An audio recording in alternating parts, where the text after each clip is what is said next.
8. अथर वैसे उल्लुओं की तरह लड़की का मुंह देख रहा था, जैसे उसने माचिस नहीं बल्कि चरस मांग ली हो। लड़की फिर बोली, माचिस है क्या आपके पास? नहीं नहीं, मैं माचिस का क्या करूँगा। कोई नहीं जी, आप बाहर तक आ जाओ प्लीज। रात के 2:30 बज रहे थे। अथर वॉशरूम के बाहर खड़ा लड़की की चौकीदारी कर रहा था। उस भिखारी को छोड़कर वॉशरूम के बाहर बैठे सारे पैसेंजर्स सो चुके थे। भिखारी मार खाने के बाद ऑपोजिट दरवाजे के पास शिफ्ट हो गया था और लगातार बाहर देख रहा था।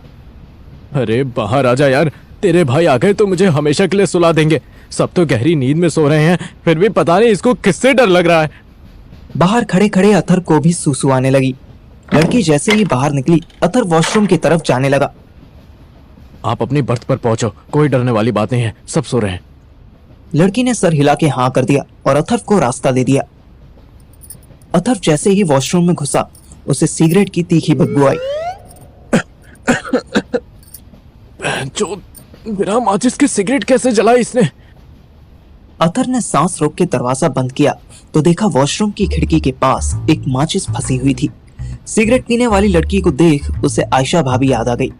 बेचारा सूसू करने आया था और जाने क्या क्या सोचने लगा। बाहर निकलकर उसने देखा कि भिखारी उसकी तरफ देख रहा था। ओए परवाह, माचिस है? तुम सबने मुझे पान वाला समझ रखा है क्या? जिसको देखो माचिस है क्या, माचिस है क्या? भिखारी ने बिना कोई जवाब दिए फिर ट्रेन से बाहर देखना शुरू कर दिया। अथर ने फिर वॉशरूम खोला और खिड़की के पास रखी माचिस उठा के बाहर ले आया। ले माचिस ले, जा फूंक ले अपनी जिंदगी। भिखारी ने MS धोनी की तरह माचिस कैच की और हाथ जोड़कर थैंक यू कह दिया। अथर के मन में लालच आने लगा। वो अपनी साइड लोअर बर्थ पर पहुंचा तो देखा लड़की ऑलरेडी चादर ओढ़कर सो चुकी थी। मैं जानता हूँ ये जाग रही है, पर अपना काम तो निकल गया ना, अब क्यों भाव देगी? अथर्व अपनी सीट पर बैठा ही था कि उससे लड़की के मुंह पर लाइट पड़ती दिखी। साली फोन चला रही है और मुझे इग्नोर मार रही है। अथर्व ने 2-3 बार उसका ध्यान अपनी तरफ करने की कोशिश की, पर लड़की इतनी ठीक थी कि एक बार भी अथर्व की ओर नहीं देखा, बस अपने मोबाइल में कचुर कचुर करती रही। अथर्व के दिल में आया कि वो अभी उसके बर्थ पर जाए और उसी की चादर में घुस के लेट जाए, पर फिर उससे भिखारी का चिल्लाना याद आया। साले दोनों सांड जैसे भाई उसको इतना मारते कि सुनीता आंटी भी पहचान नहीं पाती। रात के 3:30 बजे थे। ट्रेन चंडीगढ़ रुकी थी। पूरी ट्रेन सो रही थी, बस अथर्व उल्लू की तरह जाग रहा था। उसने झांक के देखा, मोनू भी गहरी नींद सो गई थी। उसको भूख लगने लगी। चाय चाय चाय गरम, चाय चाय। छोले समोसे पूरी पूरी पूरी, नाश्ता कर लो नाश्ता। 5 मिनट के अंदर ही ट्रेन के बाहर एक से एक आइटम की आवाज आने लगी। भैया एक चाय देना। ओ हेलो, समोसे वाले 2 समोसे। अथर्व ने चाय वाले को 10 और समोसे वाले को 20 रुपए दिए। वो पैसे देकर घुमा ही था कि उसने देखा मोनू अपनी बर्थ पर बाल खोले बैठी उसी की तरफ देख रही थी। बहनचोद, क्या हुआ? घबराहट में अथर्व के डिस्पोजल कप की चाय थोड़ी सी छलक गई। कौन सा स्टेशन है जी? चंडीगढ़। ओह, चाय वाला अंदर नहीं आएगा? अथर्व ने सड़े हुए आलू जैसा मुंह बनाया और अपनी चाय उसको पकड़ा दी। नहीं जी नहीं, आप पियो। ओ, दूसरा आएगा तो। ओह, लड़की मुंह से नई नई जी कर रही थी, पर जब अथर्व ने चाय उसकी ओर बढ़ाई तो झट से पकड़ ली। वाह जी, अदरक कुट के पाई है। अथर्व ने फिर उसे घूर कर देखा और खिड़की से बाहर झांकने लगा। किस्मत से चाय वाला फिर आ गया। चाय चाय गरम चाय चाय। भैया एक चाय और दो। 20 रुपए। अथर्व ने उसका मुंह देखा। अभी तो 10 की ली थी। वो लोकल चाय होती है भाई, दूध की बजाय केमिकल डालते हैं। ये इलायची वाली है, 20 रुपए। अथर्व जितना गंदा मुंह बना सकता था उतना गंदा मुंह बनाते हुए उसने 20 रुपए दे दिए। वो चाय का पहला सिप लेने ही वाला था कि मोटू आंटी ने आवाज लगा दी। ए पुत्त, एक चाय मेरे लाई भी ले ले। अथर्व फिर चौंक गया। उसने देखा कि चाय वाला उसके साथ वाली खिड़की में चाय दे रहा था। जी हाँ ठीक है, अभी लेता हूँ, आप ये ले लो तब तक। अथर्व ने अपनी चाय आगे बढ़ाई ना ना तू पी। सच्ची है ना वैसे? ना ना तू पी करने के बाद भी उन्होंने कप पकड़ लिया। हाँ जी, चाय क्यों झूठ बोलेगी? ओए मेरा मतबल है, झुट्टी तो नहीं की तूने? अरे नहीं जी नहीं, मौका ही नहीं मिला। ए भाई, एक और कप चाय दे। चाय वाला कप में चाय डालने लगा। मोटू आंटी अपनी बेटी को सुनाने लगी। तू सोई नहीं कंजरी, सारी रात मोबाइल चलाती रही ना? ना मम्मी, एनू पूछ लियो, हुणे उठी मैं। क्यों पाजी? हाँ जी, अभी तो उठी है। ओ भाई, मुझे चाय देना, इधर उधर क्यों बांट रहा है? तू भी तो इधर उधर बात कर रहा है, खड़ जा 1 मिनट। ट्रेन 1 मिनट का वेट करने के मूड में नहीं थी, वो तो चल दी। अथर स्लोली चाय वाले को खुद से दूर होते देखता रहा। इधर माँ बेटी आपस में खुसुर खुसुर कर रही थी। अथर ने समोसे भी रोल करके साइड में रख दिए। बिना चाय के समोसे खाने का क्या सेंस था?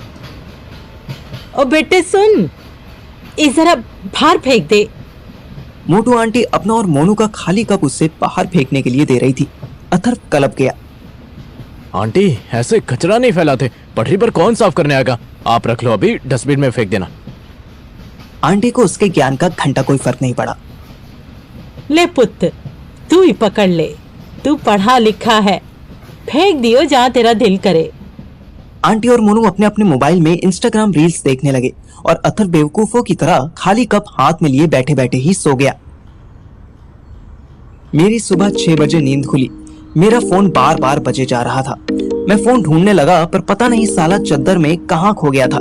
फिर फोन को बचता छोड़ मैं चश्मा ढूंढने लगा। जब तक चश्मा मिलता फोन बंद हो गया। मैंने पूरी चादर झाड़ ली, तब जाके मोबाइल टपका। सुहानी 4 मिस्ड कॉल कर चुकी थी। मैंने कॉल बैक की। हेलो मोटो, कितना सोता है रे तू? उतना ही जितना तू सोने देती है। बता क्या हुआ, कोई प्रॉब्लम हुई? हाँ यार, सॉरी, मुझे रात भर ठीक से नींद नहीं आई। मुझे तुझसे ऐसे बात नहीं करनी चाहिए थी। तू ऑलरेडी अथर्व के जाने से डिस्टर्ब था।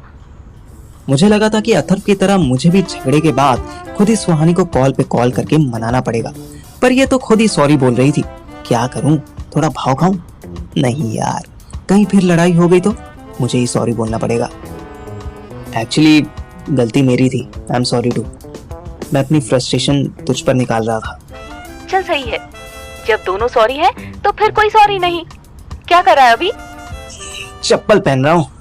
उतार दे और शूज पहनकर घर के बाहर मिल। मैं तो मन ही मन डांस करने लगा। सुहानी से सुबह सुबह मिलने का मतलब था कि पूरा दिन मस्त बीतेगा। इससे पहले कि मेरे बाप की पूरी नजर मुझ पर पड़ती, मैं घर से खिसक लिया। 6:20 पर मैं सुहानी के घर के सामने खड़ा था। वो भी 1 मिनट में ही बाहर आ गई। वो बेबी पिंक ट्रैक सूट पहनी थी। पैरों में व्हाइट स्पोर्ट शूज थे जिन पर क्यूट सा रैबिट बना हुआ था। आज सुबह सुबह कैसे? मैं उसको हक करने ही वाला था कि उसने रोक दिया और जॉगिंग करने लगी। मैं भी उसके पीछे पीछे जॉगिंग करने लग गया।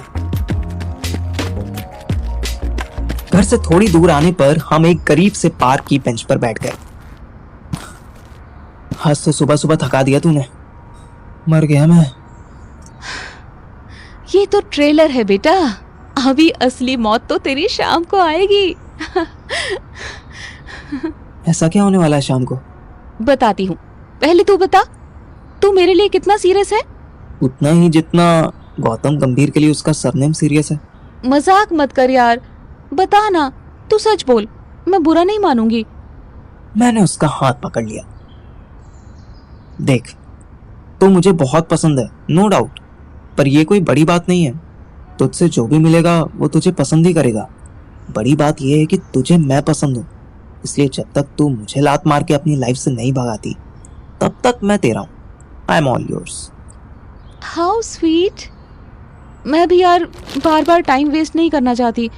तू बढ़िया है, सेंस ऑफ ह्यूमर है तेरे पास, पैसा भी कमा ही लेगा, so I am good with you. Most important, तुझे बिहेव करना आता है, यू आर लॉयल। देख, तारीफों के फ्लावर बहुत हो गए, अब सीधे बताना क्या बात है। बात ये है स्वीट हार्ट कि तुझे आज इवनिंग से जिम ज्वाइन करना होगा। तुझे पीजी की बजाय सीए की प्रिपरेशन करनी होगी और हेयर ट्रांसप्लांट के लिए डॉक्टर से मिलना होगा। जो इतना भी गंजा नहीं हूं मैं। सुहानी मुझे घूरने लगी। अच्छा सॉरी, ठीक है, इधर उधर से बाल भी लगवा लूंगा। और बता। और तेरी आई साइट एक बार चेक करवानी होगी।